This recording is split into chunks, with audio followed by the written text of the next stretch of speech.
అండి ఈరోజైతే నేను రాగి పిండి చెక్కలు తయారు చేస్తున్నానండి. దీనికి కావాల్సిన పదార్థాలు చూడండి. మనకి 2 కప్పులు బియ్యం పిండి పడుతుందండి. మనం ఏదైతే సేమ్ తీసేసుకోవచ్చు. 2 కప్పులు, అదే కప్పుతో 2 కప్పులు బియ్యం పిండి వేసేసుకుంటున్నాను. ఇవైతే మనం పల్లీలు పౌడర్ వేసేసుకోవాలి. పల్లీలు జస్ట్ అట్లా కొట్టినట్టు అనేసి పల్లీలు, కొత్తిమీర మన ఇష్టం, కొత్తిమీర ఉన్నదాన్ని బట్టి వేసేసుకోవచ్చు. సాల్ట్ చూసుకొని వేసేసుకోండి. కారం, మీగడ, పాల మీద మీగడతో నేను చేసుకుంటాను. కావాల్సిన వాళ్ళు డాల్డా కూడా వాడేసుకోవచ్చు. నానబెట్టుకొని అవి కలిపేసేసుకోవడమే.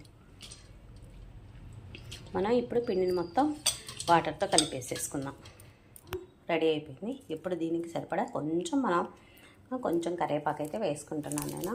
డీప్ ఫ్రైకి ఆయిల్ పెట్టేసుకున్నాం. ఈ ఆయిల్ పెట్టుకొని ఒక పెద్ద గరిటె అయితే మాత్రం ఖచ్చితంగా నూనె పోసేసుకుంటే బాగా రోస్ట్గా వచ్చేస్తాయి. నేను చిన్న ఉండల్లా చేసేసుకొని ఇలా ప్రెస్సింగ్ మిషన్లో పెట్టుకొని ప్రెస్ చేసేసుకుంటాం. మనం కామన్ చెక్కలు చేసేసుకుంటాం కదా, ఇలా చేసేసుకోవడమే.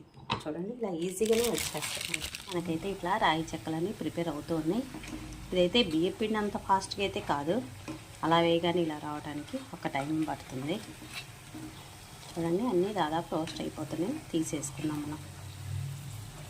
చాలా టేస్టీగా ఉంటాయండి. ఎప్పుడు బియ్యం పిండే కదా, ఇలా ట్రై చేద్దామని ఒకసారి ట్రై చేశాను.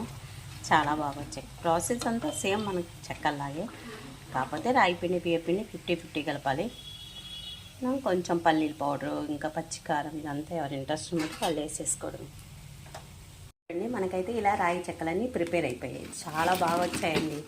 చూడండి, ఈజీగా తిరిగిపోతున్నాయి. All city sisters, like, share, subscribe.